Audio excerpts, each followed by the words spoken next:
Salut à tous, c'est Gladys, j'espère que vous allez bien. Aujourd'hui, je vous retrouve pour vous présenter la mise en page de mon journal de lecture de 2023. Première chose, j'utilise une grille de repères. C'est indispensable pour moi, pour ma mise en page. Je l'ai déjà utilisé et vous allez le voir, j'ai tout fait au crayon papier avant, donc je m'en sers pas vraiment dans cette vidéo, mais je m'en servirai. Pour la première page de cette année 2023, j'ai décidé de juste décalquer en fait 2023, que j'ai imprimé dans une police que je trouvais sympa, tout simplement parce que je suis incapable d'écrire 2023 correctement. Je trouve que les chiffres ressortent toujours mieux comme ça et donc je les retrace ensuite avec un Unipin, cette fois-ci en marron. Vous allez voir, j'utilise des Unipin gris et noirs aussi dans la suite de la vidéo. J'utilise des papiers qui viennent de chez Action, c'est des blocs de feuilles sur plusieurs thèmes. J'en ai plusieurs et je les utilise très régulièrement pour décorer mes pages. Je trouve qu'ils sont plutôt efficaces. Le seul bémol, c'est qu'ils sont quand même pas mal épais et donc c'est vrai que ça épaissit très vite les pages du carnet, ce qui fait que il devient très épais dans le temps, mais ça reste des jolis motifs en général et des pages qui coûtent vraiment pas cher pour décorer son carnet. Ensuite, j'ai décidé de me fixer quelques objectifs de lecture et de les écrire sur cette page de garde. Je me suis dit que c'était le bon endroit pour les mettre. En même temps, il y en a pas énormément puisque j'aimerais juste diminuer ma palle et lire autant de livres que les autres années. Ensuite, j'utilise des tampons et des stickers et washi tape qui viennent de Notebook Therapy. Alors, c'est un site de papeterie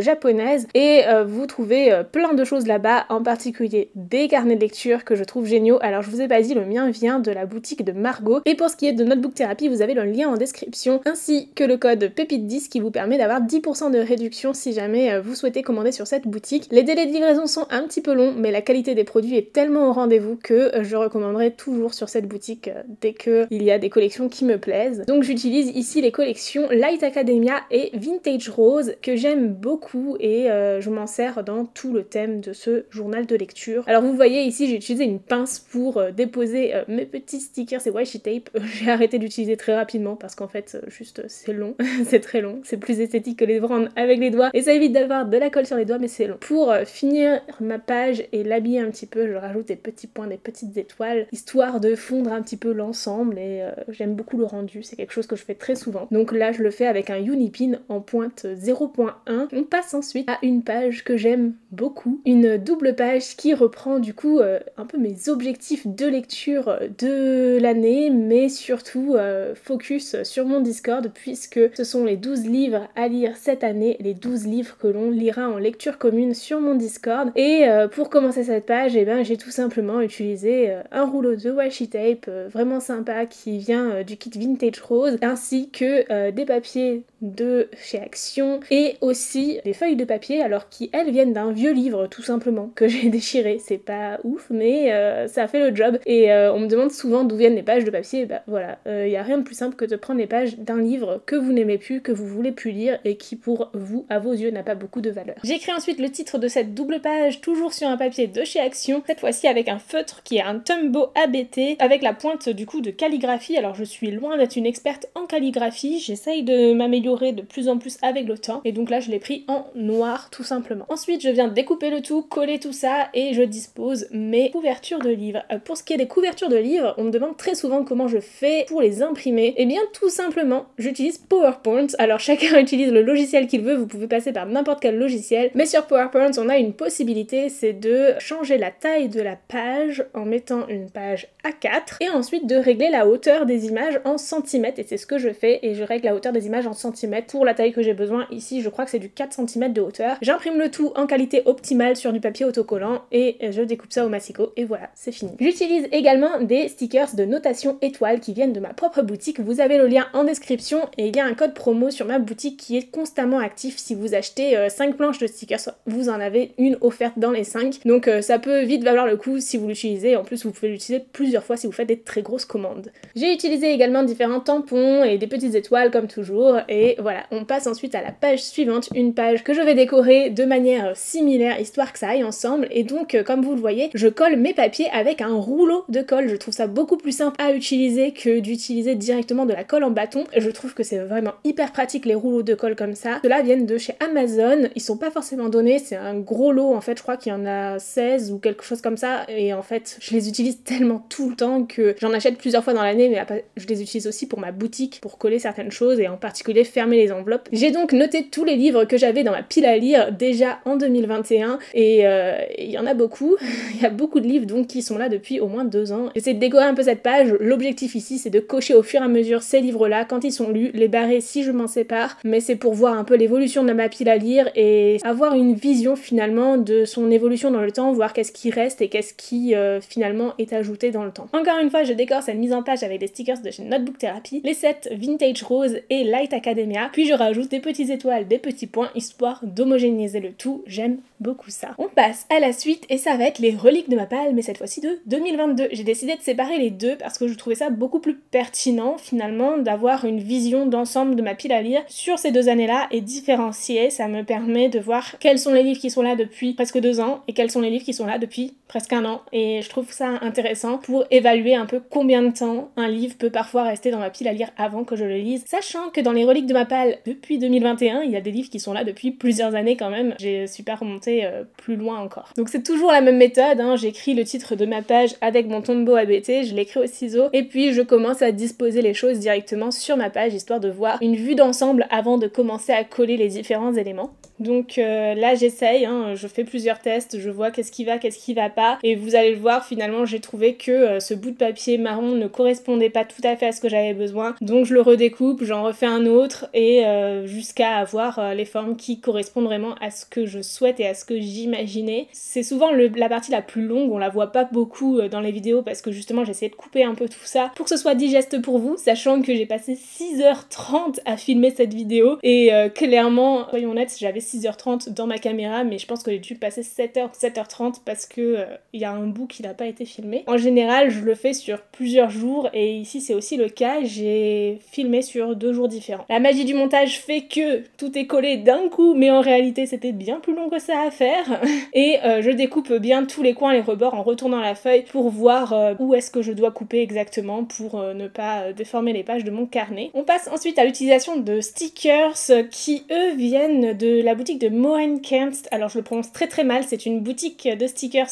allemande et franchement j'aime énormément le travail de cette illustratrice. Donc n'hésitez pas à aller voir, je vous mettrai aussi le lien en description. Et encore une fois j'utilise les sets Light Academia et Vintage Rose de chez Notebook Therapy, des sets que j'aime énormément. Donc là ce que j'ai fait c'est que j'ai sélectionné tout ce qui m'inspirait pour cette double page. Et voilà, c'est parti, maintenant on va coller tout ça et décorer l'ensemble. Alors j'essaye le plus possible de varier les dispositions et de faire en sorte que tout ne soit pas identique quand bien même ça se ressemble, mais c'est pas toujours évident. Donc là j'ai commencé à écrire les titres des livres exactement de la même façon, avec un petit point au début, c'est ce petit point là que je vais cocher quand j'aurai lu le livre, et sinon je barrerai la ligne entière si jamais je me sépare tout simplement du livre. Et là je me suis dit que ça pouvait être intéressant de mettre quelque chose en plein centre parce que je voyais qu'il y avait beaucoup d'espace au centre, donc j'ai collé 2 stickers qui font une jolie petite illustration au centre de la page et je trouve ça vraiment sympa comme tout, avec ce petit stickers bookworm, je trouve ça trop chouette, je l'aime trop ce stickers là. Bref, voilà, j'ai continué et là, le drame, je me suis rendu compte que je n'avais plus assez de lignes pour écrire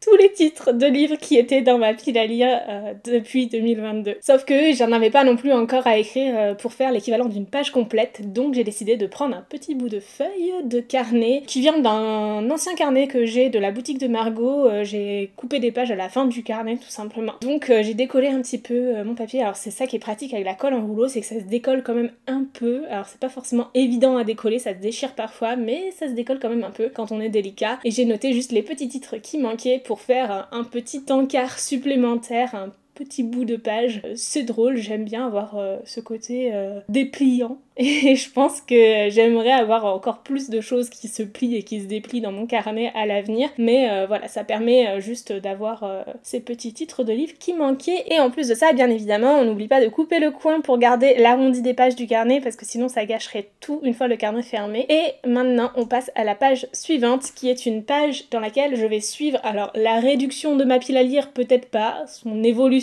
en tout cas, ça ce sera sûr. Je l'ai nommée réduction comme l'année dernière, peut-être que je n'aurais pas dû utiliser utiliser ce terme parce que l'année dernière elle est restée stable tout au long de l'année. Écoutez, on verra bien ce que ça donnera. Donc je trace les différentes cases qui correspondent aux différents mois de mon tableau. Je n'hésite pas à tourner mon cahier pour pouvoir tracer des traits verticaux à chaque fois. C'est beaucoup plus facile de faire des traits droits lorsque le stylo va de l'avant vers soi plutôt que de droite à gauche ou autre. Ensuite, je commence à écrire les en-têtes de mon tableau en utilisant un stylo calligraphie de chez Tombow qui est double pointe avec un embout gris et un embout noir. Donc j'utilise l'embout noir, mais pour le coup, encore une fois, je suis pas très douée en calligraphie et j'ai du progrès à faire de ce côté-là. Puis j'utilise tout un pack de tampons contenant les mois de la semaine que j'ai trouvé avec Cultura pour tout simplement tamponner tout ça. Et je suis plutôt fière de la magie du montage. Encore une fois, ce n'est pas aussi rapide en réalité, bien évidemment. On passe maintenant au titre de cette page, réduction de ma pile à lire, ou plutôt de ma palle. Encore une fois, je l'écris sur du papier brun au stylo noir et je découpe tout ça pour avoir cette homogénéité de page en page sur toute cette mise en page annuelle. J'utilise encore une fois les mêmes papiers, donc le vert quadrillé que j'aime beaucoup, mais aussi le vert avec les petites marguerites et je découpe tout ça au massicot si besoin pour avoir des découpes bien droites que je peux aligner avec les bordures des pages. Ça facilite grandement la découpe globale du carnet au lieu d'avoir vraiment tout à découper à la fin. En général, ce que j'ai à découper, c'est plutôt du papier fin, finalement, le papier issu du livre que j'utilise pour avoir le texte. Donc je dispose tout ça autour de ma page. Ce que j'ai fait ici, c'est la raison pour laquelle j'ai commencé d'abord en écrivant tout ce que j'avais besoin dans mon tableau, c'était pour m'assurer finalement que rien ne déborde de trop. Alors on voit qu'il y a une petite partie où le papier déborde un peu sur le tableau, c'est pas dérangeant, mais c'est vrai que le risque de coller le papier avant, c'est que on se retrouve à devoir faire notre tableau sur le papier et c'est pas forcément évident. Je décore encore une fois avec les mêmes stickers que les autres fois, enfin pas tout à fait les mêmes, mais le même set de stickers, et je les dispose de manière homogène. Et j'utilise aussi les stickers de livres et je décore à la fin avec des étoiles et des points pour avoir cette homogénéité. Je reviens aussi sur la page d'avant pour décorer avec des points et des étoiles puisque je me suis rendu compte que j'avais oublié de le faire sur cette page là. Franchement, je trouve que ça change tout le résultat et ça fait quelque chose de tout de suite beaucoup plus complet et rempli. On passe ensuite à une page qui va me permettre de visualiser un autre de mes objectifs de l'année, donc les pages de pile à lire. Elles sont là pour me permettre de visualiser la réduction de ma pile à lire. Bon, je suis pas sûre de l'atteindre cet objectif-là, mais si au moins elle se maintient, c'est plutôt bien. Donc je garde en tête cet objectif de réduire, comme ça je vais peut-être réussir au moins à maintenir. Et là, cet objectif-ci, ça va être de lire 100 livres. Donc j'ai fait bien plus que 100 cases parce que l'année où j'ai lu le plus de livres, je crois que j'ai dû en lire 150 dans l'année. C'était ni l'année dernière, ni l'année d'avant. Mais du coup, c'est vrai qu'en gardant plus de 100 cases, ça me laisse cette possibilité de dépasser l'objectif aussi. Donc je crois que j'en ai fait 160 au final. Donc ce que je fais, c'est qu'encore une fois, je trace tous les traits verticaux qui correspondent aux cases. Donc je fais des petites cases 2 carrés par 2 carrés. Je laisse un espace pour y mettre du coup ma légende. Je pense que c'est plutôt important de l'avoir sur la même page. J'aime bien le faire comme ça parce que ça fait des traits à main levée et ils sont un peu tous différents finalement que des traits à la règle, mais vous pouvez très bien le faire à la règle, il n'y a aucun souci. Ensuite, j'utilise des toutes petites cases et mes stickers notation pour faire finalement mon code de couleur qui lui va correspondre aux notes que je donne à chacun des livres. L'objectif étant de voir à la fois quand j'arrive à 100 livres, mais en même temps de voir globalement si j'ai aimé ou pas mes lectures au cours de l'année. Alors, je numérote ensuite toutes les cases. Ensuite, j'ajoute le titre de cette page, encore une fois sur du papier marron avec un feutre Tombow ABT qui permet d'avoir cet effet un peu calligraphie même en écrivant normalement. Je découpe tout ça et ensuite on passe au papier de décoration de la page. Encore une fois, c'est la même méthode, j'essaye de les disposer avant, de voir un petit peu ce qui rend bien, où est-ce que j'ai besoin de rajouter telle couleur pour avoir quelque chose qui dans l'ensemble est homogène, un équilibre sur le marron, sur le vert, les parties avec du texte et les parties avec des fleurs, bref, j'essaye d'homogénéiser l'ensemble et je colle tout ça. Alors j'ai essayé d'aller un petit peu vite dans le collage pour pas vous montrer tous les détails et je découpe les parties qui dépassent de la page. C'est indispensable pour avoir un fini qui soit propre. Ensuite, je remplis les étoiles de notation, puisque ce sont les étoiles de notation à remplir. J'ai décidé d'utiliser celle-ci pour pouvoir remplir en marron. Ça se voit pas très bien à la vidéo, mais c'est vraiment marron. Vous avez aussi sur ma boutique des étoiles de notation qui sont déjà pré-remplies, si jamais vous n'avez pas envie de les remplir, et elles sont super pratiques parce qu'elles existent aussi en transparent. Donc suivant la couleur de votre papier de fond, on ne verra juste les étoiles et pas forcément la bordure peinture blanche, donc c'est pas mal aussi. Puis je continue à décorer cette fois-ci avec des stickers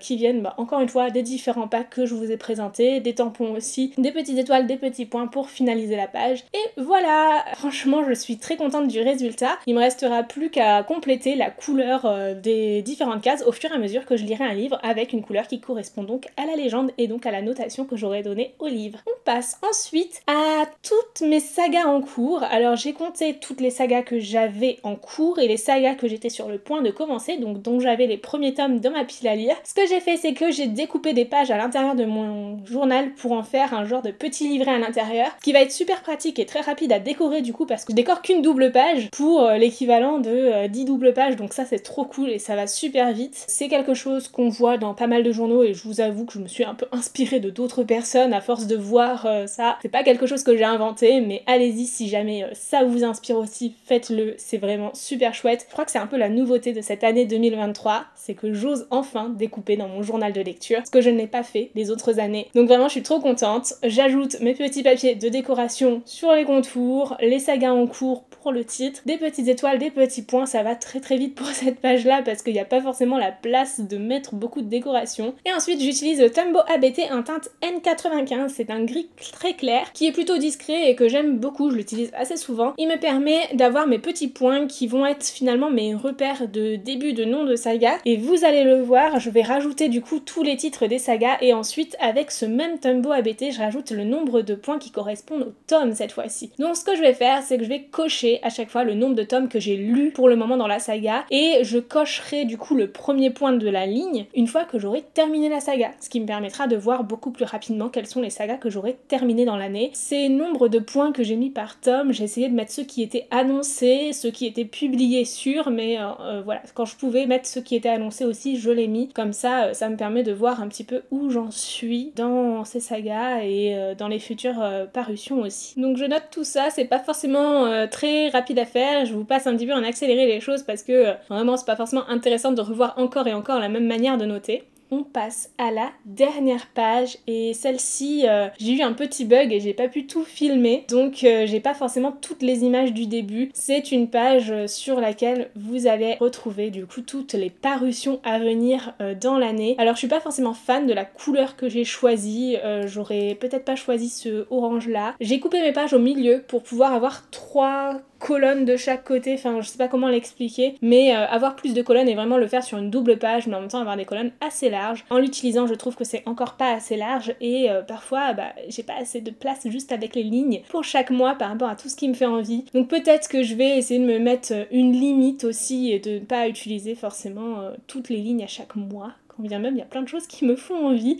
De toute façon, je n'achète pas tout à la fin, donc voilà. C'est aussi une page que je vais décorer avec encore les mêmes papiers, les mêmes stickers, etc. Mais je suis pas forcément fan du choix de couleur de cette page, je trouve qu'elle dénote vraiment des autres. Peut-être que c'est parce que je n'ai pas utilisé de feuilles de texte, peut-être que c'est à cause du orange vraiment en arrière-fond des mois, je sais pas, mais il y a quelque chose qui me dérange un peu sur cette page et j'en suis plutôt déçue. Bon, c'est pas grave, c'est dommage, c'est comme ça. Ensuite j'ai mis les premières parutions de l'année et c'est là où je me suis rendu compte que j'avais noté bien trop de choses par rapport au nombre de places que j'avais dans mes colonnes. Peut-être que j'aurais dû faire une mise en page différente. Voilà, maintenant je vous montre un petit peu l'ensemble. J'ai passé quelques pages parce que j'ai mon mois de décembre dans ce carnet là. Franchement je suis trop fière du résultat, malgré la dernière page qui me plaît un peu moins. Je suis vraiment contente de ce que ça donne. J'ai déjà commencé à l'utiliser, j'ai déjà fait mon mois de janvier, mon mois de février, j'ai commencé mon mois de mars, donc il n'y a plus qu'à continuer et je vous ferai sûrement une vidéo flip through, enfin où je vous montrerai de cette manière-là toutes les pages que j'aurais faites sur les 3 premiers mois de l'année. Je pense que ça peut être intéressant. J'espère sincèrement que cette vidéo vous a plu, je vous remercie grandement de l'avoir regardée, ça a été une vidéo extrêmement longue à préparer, c'était énormément de travail, bien plus que tout ce que j'ai pu faire jusqu'ici. Encore une fois, je vous rappelle que vous avez toutes les informations du matériel employé ici dans la description. Et sur ce, je vous souhaite de très belles lectures, du bon journaling et je vous dis à très bientôt dans une nouvelle vidéo. Ciao!